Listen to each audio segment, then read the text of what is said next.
If you want to crop a video in CapCut and remove black bars fast, you're in the right place. In this tutorial, I'll show you the exact steps to adjust your project ratio, crop the clip properly, and scale the footage so it fills the screen cleanly without those distracting black edges. This is super useful if you're editing for YouTube, Shorts, TikTok, Instagram Reels, or any other platform where the frame needs to look professional. And if this video helps you out, make sure to hit that like button and subscribe for more CapCut tutorials just like this one. Alright, let's jump in.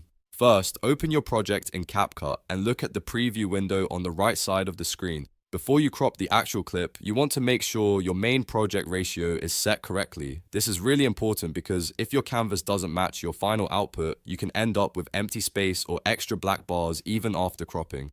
Under the preview window, look for the ratio button. It may already be set to original or 16:9, depending on your project.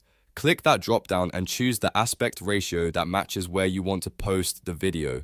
If you're making a standard YouTube video or any widescreen landscape video, choose 16.9. If you're editing for TikTok, YouTube Shorts, or Instagram Reels, choose 9:16. Picking the correct ratio at this stage helps CapCut frame everything properly from the beginning. Once the canvas ratio is set, go down to your timeline and click the video clip you want to fix. This highlights the clip and activates the editing tools for that specific file. Now look directly above the timeline for the toolbar. You should see a crop icon that looks like a square grid. Click that to open the crop menu. Inside the crop window, you'll see a crop ratio option at the bottom. This is where a lot of people make mistakes. By default, it may be set to 3, but for this method, you want to change it to match the project ratio you selected a moment ago.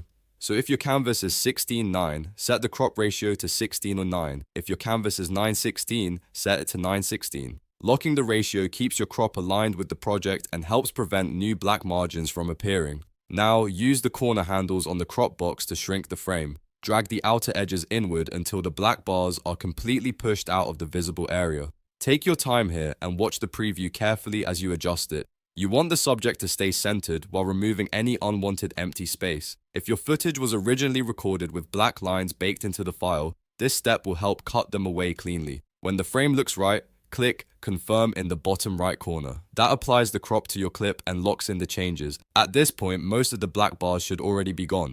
But if you still see thin lines or a little padding around the edges, don't worry. There's one more step that fixes that. Now, it's time to scale the video to fill the canvas. Click on the video track again and go over to the top right settings panel. Open the video tab, then go into the basic submenu. Here you'll find the scale slider. Drag that slider upward to zoom in slightly and make the footage fill the frame more completely. You can also use the transform handles directly on the preview canvas if that feels easier. While you're scaling, you may need to reposition the video so the most important part of the shot stays visible. Just click and drag the video frame until the focal point sits nicely inside the boundaries of the screen. This is especially useful if your video was shot in the wrong orientation or if the black bars are coming from extra space around the edges. A small zoom in can make a huge difference in making the edit look clean and intentional.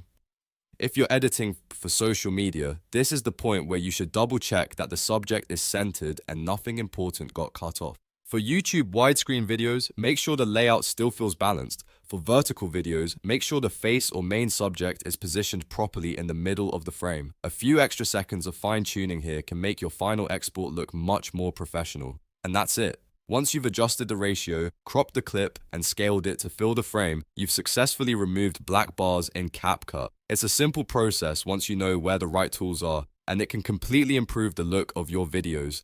If this tutorial helped you, please give it a thumbs up and subscribe for more quick CapCut editing guides, video tips, and beginner-friendly tutorials. Thanks for watching, and I'll see you in the next one.